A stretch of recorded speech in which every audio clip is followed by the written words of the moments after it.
حضرت سیدنا غوث اعظم رضی اللہ تعالیٰ عنہ کے پاس آیا تھا شیطان، حضور غوث پاک کے پاس آیا تھا ہے اللہ والوں کے پاس ٹکتا نہیں، آ جاتا ٹکتا نہیں۔ غوث اعظم رضی اللہ تعالیٰ عنہ نے 40 سال اللہ کی عبادت، 40 سال۔ یہاں بھی لوگ بڑے پریشان ہو جاتے ہیں، کیسے جی کیسے کر لی؟ تو میں نے کہا قرآن پڑھو، والذین یبیتون لربہم سجدا وقیاما، وہ راتیں گزار دیتے ہیں اپنے رب کے لیے سجدہ کرتے اور قیام کرتے۔ تو یہ قرآن کی نص نے جب بیان کر دیا، تجھے کیسے شک ہو گیا؟ قرآن کی نص بیان کر رہی ہے کہ اللہ کے کچھ بندے راتیں سجدے اور قیام میں گزار دیتے۔ غوث اعظم نے 40 سال عشاء کے وضو سے فجر کی نماز ادا فرمائی، تو ایک دن آسمان پہ نا ایک چھوٹا سا بادل کا ٹکڑا آیا، معاذ اللہ ثم معاذ اللہ۔ وہ کہنے لگا عبد القادر میں تیرا رب ہوں۔ اس کے اندر سے آواز آئی، میں تیرا رب ہوں، تو نے بڑی عبادت کر لی، اب تو بے شک پڑھ بے شک نہ پڑھ۔ کئی ملنگوں کو معاف نہیں ہو گئی معاذ اللہ کا، بے شک پڑھ بے شک نہ پڑھ، ہم اجازت ہے۔ حضور غوث اعظم رضی اللہ تعالیٰ عنہ فرمانے لگے اعوذ باللہ من الشیطان الرجیم۔ جب آپ نے یہ پڑھا تو وہ سامنے آ کے کھڑا ہو گیا، کہنے لگا عبد القادر آپ کو کیسے پتا چلا کہ میں شیطان ہوں؟ تو آپ فرمانے لگے پاگل، مجھے کیسے پتہ نہ چلتا؟ جس رب نے اپنے پیارے حبیب علیہ السلام کو نماز معاف نہیں کی، اس نے عبد القادر کو کیسے معاف کر دی؟ جب حضور کے لیے یہ حکم نہیں آیا کہ محبوب چاہے پڑھو چاہے نہ پڑھو، وہاں تو حکم آیا کہ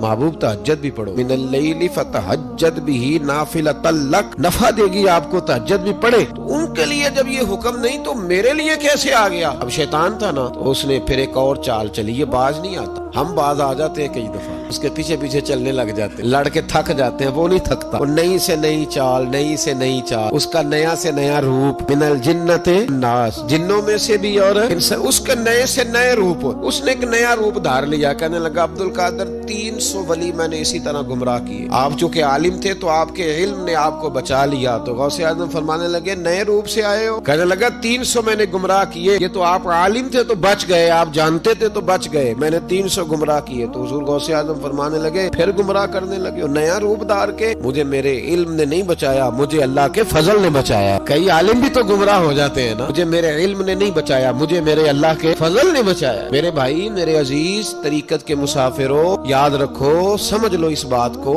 کہ وسوسہ آتا ہے۔ دو قسم کے مہمان آتے ہیں، ایک مہمان وہ آتا ہے جو آتا ہے تو بندہ توجہ نہیں کرتا، وہ خود کہتا ہے اس نے نہیں میری طرف توجہ کی، مہمان چلا جاتا ہے۔ اور جس کو بندہ اٹھ کے سینے سے لگائے اور اس کے ساتھ گفتگو شروع کر دے، وہ مہمان جاتا ہے تو بیٹھا رہتا ہے، وہ تو نہیں جاتا۔ تو وسوسہ آتا ہے، جو تو توجہ نہ کرے اس کا چلا جاتا ہے، اور جو سینے سے لگا لے، سوچنے لگ جائے، غور کرنے لگ جائے، اس کا وسوسہ بیٹھ جاتا۔ اخنس بن شریح کہتا ہے میں دین کے قریب آ گیا تھا، یہ دین کے قریب آ گئے تھے۔ کس طرح آئے؟ جن دنوں انہوں نے نبی پاک صلی اللہ تعالی علیہ وآلہ وسلم کو شیب ابی طالب میں قید کیا ہوا تھا نا، اللہ کے محبوب علیہ السلام رات کو پہاڑ پر بیٹھ کر قرآن پاک کی تلاوت فرماتے تھے۔ کوئی اچھا قاری قرآن پڑھے تو دل کرتا ہے سننے کو، دل کرتا ہے یار تھوڑا سا نا اور پڑھ۔ کوئی اذان پڑھ رہا تھا تو شاعر گزر رہا تھا تو شاعر کا دل مچلنے لگا، کہنے لگا ذرا ٹھہر جا مؤذن، میرا دل دہل رہا، اتنی جلدی ختم نہ کر یار، مجھے لطف آ رہا ہے، تھوڑے قصیدے اور پڑھ۔ کوئی اچھا قاری قرآن پاک پڑھے نا، اچھا قاری، بندہ مست ہو جاتا ہے۔ تو مجھے بتاؤ جب یاسین والے رسول خود یاسین کی تلاوت کرے، مدثر والے محبوب کی زبان سے خود مدثر کے جملے نکلے، اور جب مزمل والے محبوب خود مزمل کا ذکر کرے، پھول جڑتے ہوں گے، کلیاں مہکتی ہوں، مانا سارا مہک و ٹھنڈک سے بھر جاتا۔ نبی پاک صلی اللہ علیہ وسلم پہاڑ پہ بیٹھ کے پڑھتے تھے رات کو، تو وہاں نا ابو سفیان بھی آ گئے